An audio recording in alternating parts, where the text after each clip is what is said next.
For the life of me, I am more than convinced that General Mkhwanazi is a girl dad. I don't know, man. I mean, we've had a lot of ministers before him. We've had a lot of commissioners before him. We've had a lot of people that were placed by us, by the way, in power. However, there has never been anyone who has fought so vigorously and so aggressively with crime, njengaladada. And makes you think, Ndobana, he understands what it means to have a girl child living in South Africa.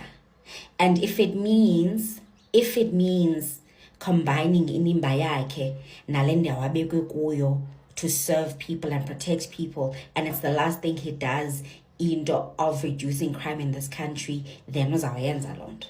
You cannot convince me otherwise.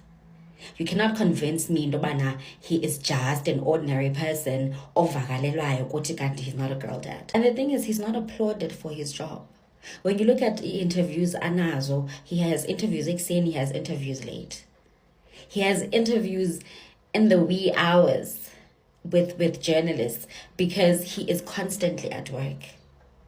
And I am made to believe in ndobana he's really the only man in this country. He's the only man who actually cares about what the women of this country go through.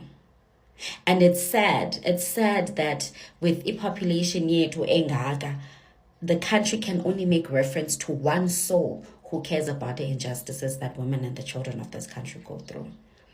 And this therefore means that there is a great need for there to have meaningful conversations and meaningful circles, programs, policies that are set in place, because something has got to shift.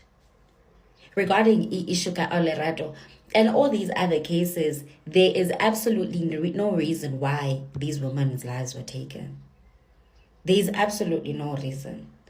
Because you see, we are being told by society, they are revealing and we tempt men. And we tweak here and there. We are being told, okay, sanuhamba nodwa late. We introduce buddy systems within our circles. By 2 or more.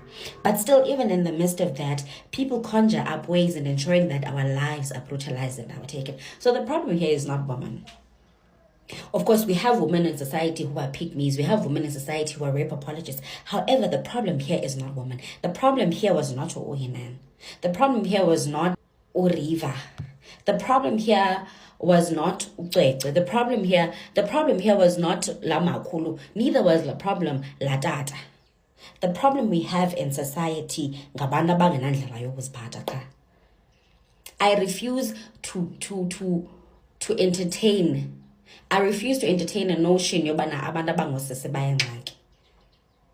You tell us what to wear, we change indlela esinxiba ngayo.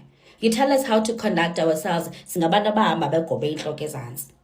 Siyaniniki numbers zethu, we reject y'all, and then you kill us on top of that. So we can't be the problem.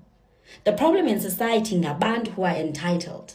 The problem in society ngabantu abangenandlela yoziphatha. The problem in society ngabantu abangenanimba. People who feel as though they can do as they please with people's lives and bodies. Uthatha ubomi bomntu ushiya inkedama engasemva zikhala zigcwala zingazazi uba zizawuthini. Ube wena usaziwa as a pillar in your community, a pillar in your church, a pillar wherever you are, and yet ezinzulwini zobusuku you've got a fetish that you gratify using imizimba yabantu abe helpless, knowing very well that they cannot defend and fight for themselves. So I refuse for there to be a notion 80 women are the problem. We cannot live like this. We cannot live amongst abantu abahleli nje balamele ukusibulala. There is absolutely no way. And so if we need for there to be impact where we are, with what we are being dealt with, it means we need to have honest conversations. And I can tell you right now, free of charge, women are not the problem.